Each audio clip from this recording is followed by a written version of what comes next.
Hi, everyone. I'm thrilled to be here. My name is Tracey Swainson, and this is... And I'm Chantal Vanderhagen. And we're here having a conversation on owning your story. This is a conversation by women for women without children. And we're thrilled to pieces to really be able to open the space, open channels and conversations about women without children. And our stories are different, our experiences are different, and yet they overlap in so many different ways. I'm really passionate about supporting women without children who have had pregnancy loss experiences and were never able to go on to have their rainbow baby.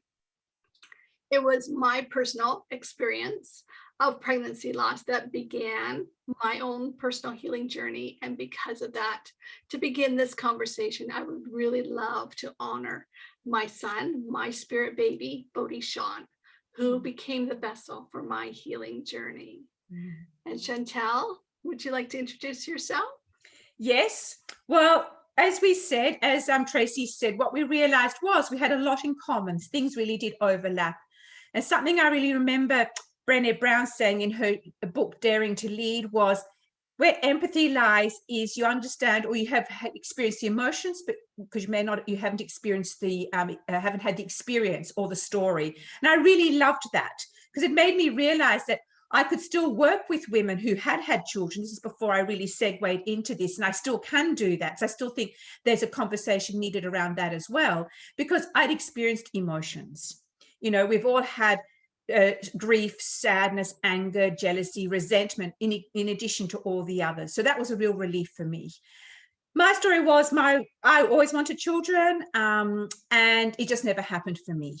It's only now that I'm in my late 50s am I really realizing no conversation around it, never thought to talk to anyone, no one ever thought to talk to me about it. In addition, when I was finally told in my early 40s that I'd already gone into perimenopause, that it was no longer possible, no one actually decided, or the GP at the time, even though he was an amazing GP, he didn't go and say, perhaps you need to have grief counseling or something. And even at the time, even though I was into a lot of personal work at that point, I may not have gone and done it anyhow because I didn't feel the need to. I cried on my own, but then I got on with it. Yeah, exactly. And I really feel like that's for many of us as women who have not been able to have children. We do have that grief. We carry that grief within us, and yet it's almost taboo to talk about your sacred grief. This is what I call it. It's my sacred grief. And it took me years and years of carrying that. And we are at the similar age, our mid-50s. And I have gone through all that. My journey took me through that personal healing and really diving deep into why I held on to that grief for so long. It was because I didn't have the tools. I didn't have the emotional wherewithal to be able to support myself, and I didn't know who to go to. I held everything deep inside. And I know we're not the only ones. No, and I agree with you. And as I've been talking to you and then starting to speak to others, in fact, I didn't realize how many friends I actually had as well who hadn't had children for various reasons, because we never talked about it. Really amazing. Then doing the market research and getting ideas, and now it's amazing how it opens you up to find out there's actually a lot more women out there. We just don't talk about it because it is taboo. You feel embarrassed, you feel awkward. Now, what I really was interested in when we only just talked recently about it, I realized for me, because I hadn't even had a pregnancy, so I hadn't even had a loss of a pregnancy or, a miscarriage, I realized I didn't even wouldn't even occur to me that I had a grief to go through, or that deep grief, because I felt I had nothing there. And what I also didn't realize was that I didn't grieve not only not being a mother, but the loss of being a mother, but also the transition. We no longer have these rituals for women transitioning from being the mother to the elder, or I love this new word they're calling, instead of going straight into crone, into the Marga woman. Because we become invisible in this world. So I feel at this age as well, we are coming up against women without children, being that, and becoming the invisible woman in addition. Yeah, that's exactly right. And I'm thrilled to pieces that we've been able to connect. I'm from Canada, you're from Australia, and to really join not only our stories, but the stories of the women that we've spoken to and stories of women that are going to hear this and really feel so much more free. Just being able to hear the stories of women without children, hear the heartache, hear how we move through it, break some of those taboos, and begin opening doors for new possibilities to really begin to live life freely. So I'm really excited to be holding this space with you. Yeah, and I feel the same. I think you used the word, so because that's why I call my business Unfold Your Freedom, because it is about freeing ourselves, which I thought was interesting. I'm only really stepping into it now in a whole new way. But I love the word that you use is joy. So for me, it was important to feel free. For you, it was important to get joy. And this is again where I love what we are doing. We're coming from a similar, we go like this, yet we're coming like this.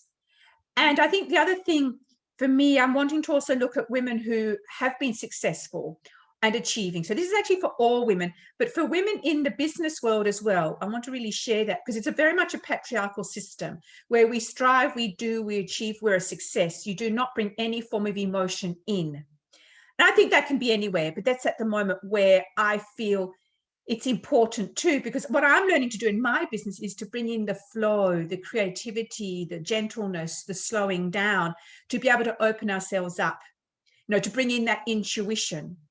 And when we clear ourselves of these taboos, these stories, the heaviness that we don't realize at times that we are carrying because we've just stuffed it down. I will get on with life. I'll put on my clothes, my suit, my armor. I walk out the door. I am fine. It's only when we get home that we might cry, or we might use substance abuse or eat, or all sorts of things that can come in there to keep ourselves numb. Yeah. And I love that two things that you brought in here was one, intuition, because we are keeping ourselves numb, because we're holding our emotions back. Really, I mean, my experience was really burying them deep inside so I could just get on with life, get through my day, do my job, go to work, whatever it was. You really do. For myself, I did learn that I lost my sense of intuition.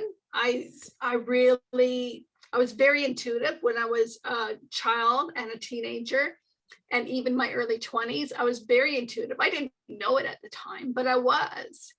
And it took going through that to really awaken that within me again. And the second thing that you mentioned was creativity.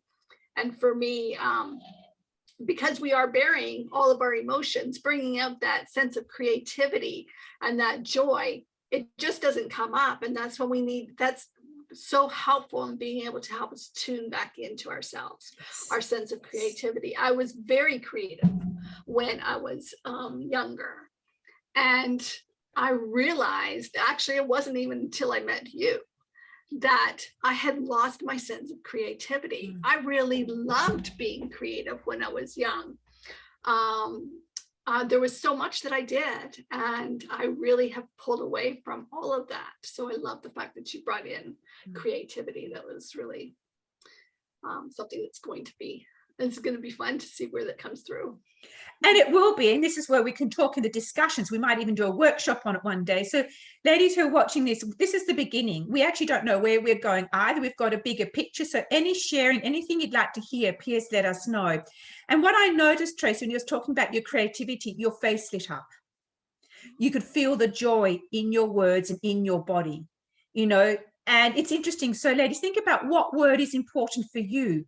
Where are you in all of this? So at the moment, for me, last year was confidence. This year, it's freedom. For you, it's joy. Because we want to be able to embody that into our bodies, bring that back in. And, not to feel shame. And, another thing you said, exactly right. I put on my suit. I went to my job. I went to work. I came home. I put on my suit. I went, we do this. We do this. No, because not just in our work environment. We also do that with our families. If you have siblings that have children, again, you're putting on that suit, you're putting on that protective covering. If you're going out with a group of friends, some may be mothers, some may be grandmothers. Again, you're putting on that suit, that protective barrier, just to protect those emotions. And that was something that was very familiar for me moving through this. Yeah. It is. And it was interesting for me. I'm only realizing now when I look back that I had done that. So it's interesting again, we've gone through a different process to get to this point. So in a way, I feel like I'm doing a lot of my grieving since I started looking into this at the end of last year. And it threw me into a spin, quite an incredible spin, which I didn't realize, because I thought I'd dealt with a lot of stuff, my childhood stuff, my father dying, everything was surrounding him as a father. He hadn't been for me. And then now it's like, I've got, children. So it's been an interesting time. And I think something you said, which is important, is we learned to come back to our intuition, but it's also about having our sacred tools, like a sacred toolbox.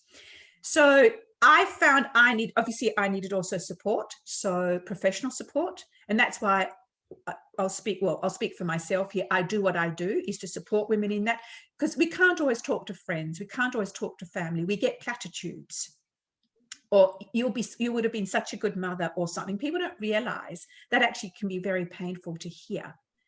So I have my person I go to, psychologist, counselor, but I also have my own sacred toolbox. And that's something we would like to also do in these conversations, is show you what we do for you then to be able to work out, well, what is it I love doing? Because ultimately it's personal. You have to do what's right for you.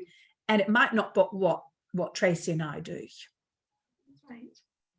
Yeah. That's very true. And just going back to that, one of the things that I really felt so disconnected from myself. I really, I felt like I had lost a piece of myself. And I know with talking to so many women that they feel very much the same way. They feel disconnected from who they truly are.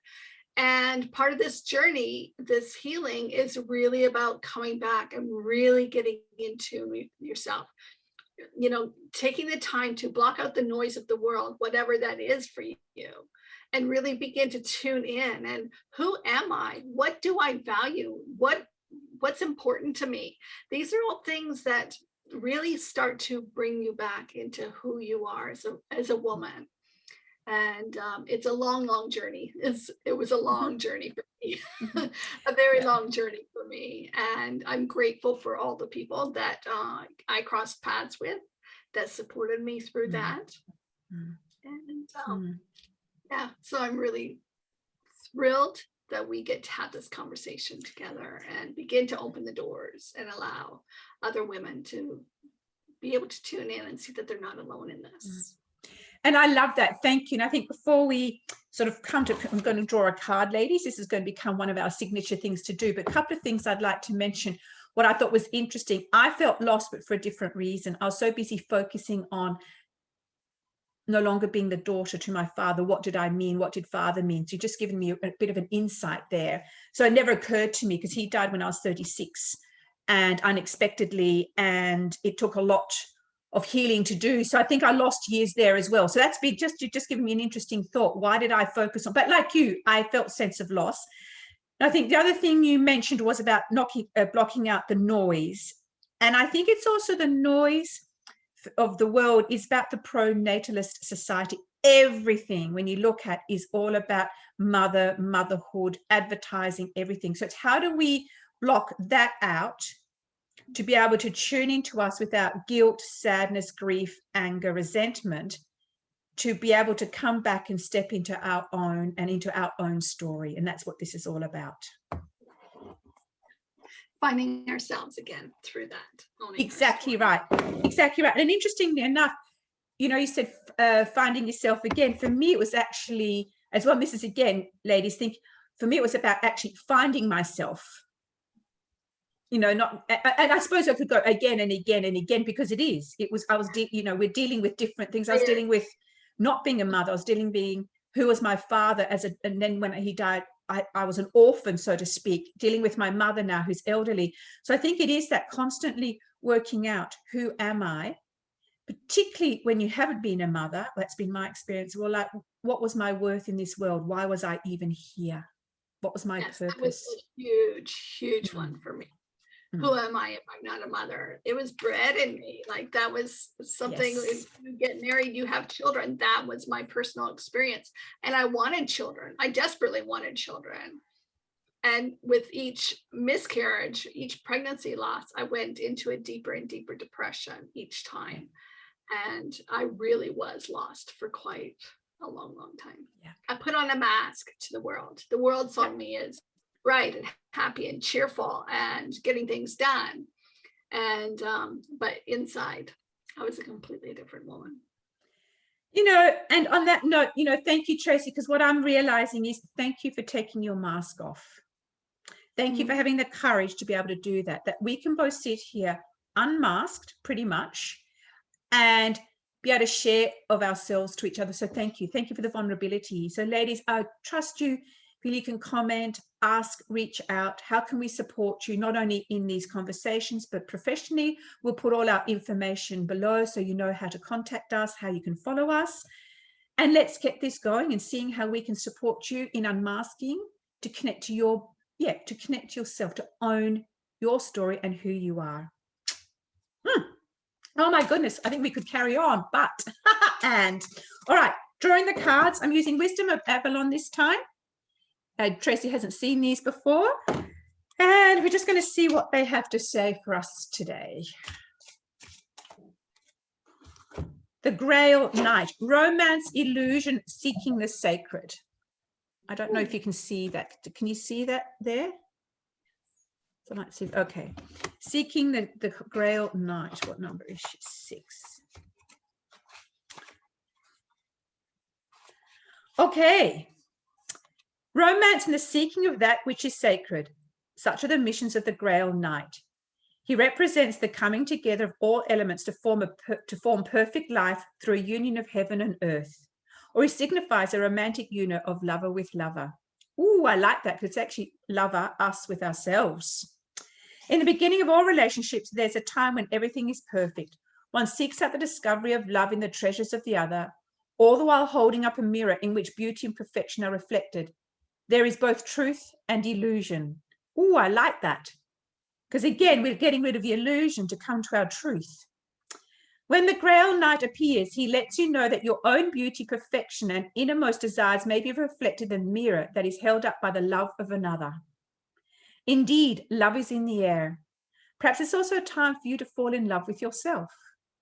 If you don't, you run the risk of attracting the same affirmation from the outside world. Love attracts love. Be loved and you shall find love. A gentle warning. Light doesn't exist without shadow, so don't be fooled by the illusion of perfection. Be willing to see the shadow and ask for honesty. Then you can never be disappointed. This is a fortunate omen.